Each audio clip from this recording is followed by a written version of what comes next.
Hello everyone, welcome to my YouTube channel. Date है आज 9 अप्रैल 2025। तो चलिए देखते हैं कि बिटकॉइन आज किस तरीके से परफॉर्म कर सकता है। तो सबसे पहले ये चार्ट देखिए भाई, ये जो चार्ट है ना, ये मैंने अभी नहीं ड्रॉ किया हुआ है। ये कल के भी वीडियो देखो तो ये सेम लेवल्स मैंने दिया हुआ था।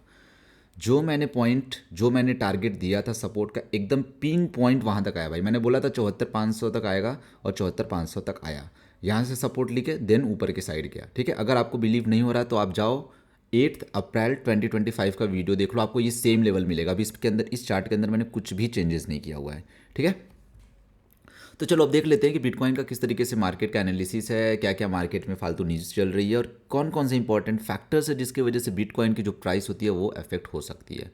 तो सबसे पहली चीज़ जो आजकल दुनिया में चल रही है, जिसकी दुनिया में हर कोई बातें कर रहा है, और वो चीज़ है टैरिफ। तो देखो टैरिफ में क्या हुआ है भाई, टैरिफ में ये हुआ है कि यूएस ने चाइना को धमकी दिया और चाइना को बोला कि भाई चलो अब जो है तुम्हारा जो टैरिफ है अब हो गया है वो 104%। ठीक है, 104% का क्या मतलब हुआ कि कोई भी चीज़ अब चाइना को अगर एक्सपोर्ट करना है यूएस में, वो 80 रुपये है तो 160 रुपये का मिलेगा यूएस को। ठीक है, तो अब इससे क्या हुआ कि अब इसका क्या चीज़ हुआ, अब इससे क्या चीज़ है कि एक्सपोर्ट घट जाएगी क्योंकि लोग बाहर खरीदेंगे नहीं, हर चीज़ महंगी हो जाएगी।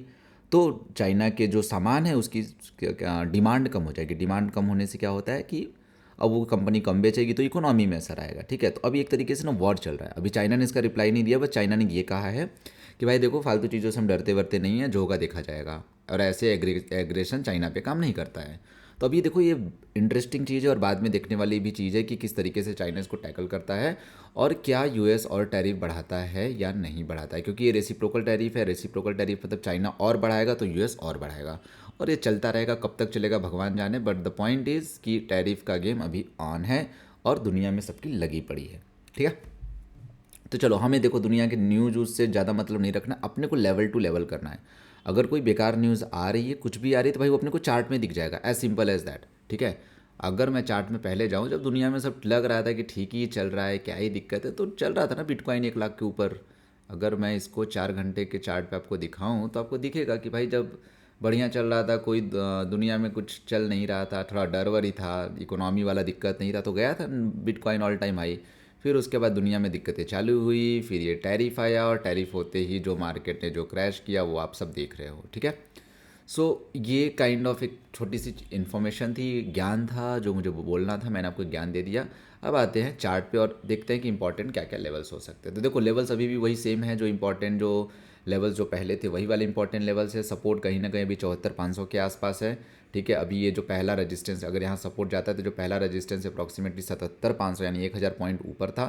सॉरी 1,000 नहीं, 3,000 पॉइंट ऊपर था। अभी कहीं ना कहीं मार्केट उसके आसपास है। ठीक है, तो अब यहाँ पे दो प्रोबेबिलिटी बनती है। यहाँ पे क्या दो प्रोबेबिलिटी है कि पहली जो पॉइंट प्रोबेबिलिटी बनेगी, कहीं ना कहीं पहली प्रोबेबिलिटी बनेगी कि इस जोन में थोड़ा टाइम बिताए एंड एक शूटअप करके इस वाले रजिस्टेंस तक आने की कोशिश करे, 81,200 81,300 तक, जिसकी चांसेस कम है अनटिल अनलेस मार्केट में कोई पॉजिटिव न्यूज ना आए। ठीक है, सो अभी क्या करता है कि मार्केट थोड़ा बहुत यहाँ पे सपोर्ट लेगा, कोशिश करेगा ऊपर जाने की। और एक ऐसा भी हो सकता है मार्केट कोशिश करे लेकिन वहाँ तक 82,000 तक ना जाके कोशिश करेगा, एक बार इस वाले भी जोन तक आने की कोशिश कर सकता है। ठीक है, तो ये वाला भी जोन एक तरीके से रेजिस्टेंस बन सकता है। तो 79,000 वाला भी लेवल एक इंपॉर्टेंट रेजिस्टेंस की तरह रोल प्ले कर सकता है और यहाँ से फिर रिजेक्शन ले सकता है। सेकंड क्या चांसेस है कि मान लो ऊपर नहीं जाता, यहाँ से रिजेक्शन लेके इसके नीचे कैंडल की क्लोजिंग दे देता है, देन अगेन 74,000 तक मार्केट के आने की प्रॉबिलिटी है। ठीक है, तो सिंपल सी चीज़, अगर 77,000 के नीचे मार्केट आता है तो 3,000 पॉइंट के आसपास का डाउनफॉल देखने को मिल सकता है। अभी यहाँ वाले केस में क्या है कि इस वाले जोन में आप ट्रेड ना ही ले तो अवॉइड बेटर होगा।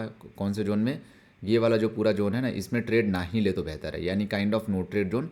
आपको ट्रेड कब लेना है, अगर 79,000 के ऊपर जाता है तो 79,000 के ऊपर गया तो आप 80,000 81,000 या 81,500 का टारगेट रख सकते हो, लेकिन कब, जब वो 79,000 के ऊपर सस्टेन करना स्टार्ट करे।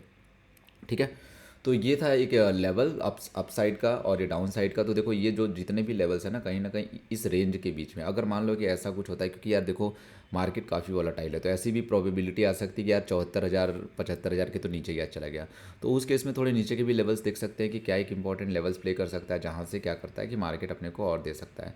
तो थोड़ा टाइम में पीछे जाते हैं, अब उस वाले टाइम पे आते हैं भाई जब सही में मार्केट उतना नीचे आया हो। ठीक है, तो 74,000 लेवल तक तो आज ही दिखा दिया। अब एक जो अगला लेवल निकल के आ रहा है कहीं ना कहीं वो भाई काफ़ी डरावना स्केरी लेवल है, और वो है काफ़ी नीचे, वो ये वाला लेवल है, ठीक है, 67,000 वाला लेवल है। देखो लेवल सही में स्केरी है, रीज़न बिंग कि भाई ये वाले जो लेवल 67,000 का मतलब काइंड ऑफ क्या है कि 10,000 पॉइंट का फॉल।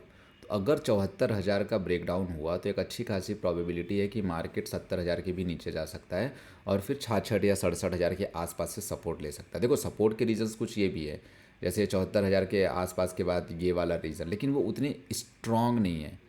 स्ट्रॉन्ग मेनली कब मिलेगा, इस पर्टिकुलर जब जोन में आएगा तब आपको ये वाला लेवल मिलेगा, ठीक है।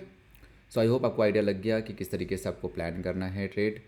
और इनकेस अगर आपको कोई भी डाउट है तो आप कमेंट सेक्शन में कमेंट करके अपने डाउट्स पूछ सकते हैं।